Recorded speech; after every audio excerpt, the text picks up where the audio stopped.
Prej sot ka nisur zbatimi I sistemit qyteti sigurt, shteti sigurt, I cili automatikisht do të regjistrojë shkeljet në trafik përmes kamerave të vendosura në Shkup, Tetov, Kumanov dhe përgjatë autostradave të korridorit 8 dhe 10.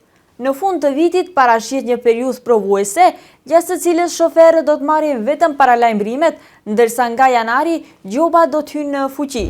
Sistemi do të evidentojë shkeljet si tejkalim shpejtësie, kalim në semafor të kuq, dokumentacion të skaduar dhe parking të parregullt. Çdo pronar automjeti do të marrë SMS dhe email me link për shkarkimin e procesverbalit dhe gjobës.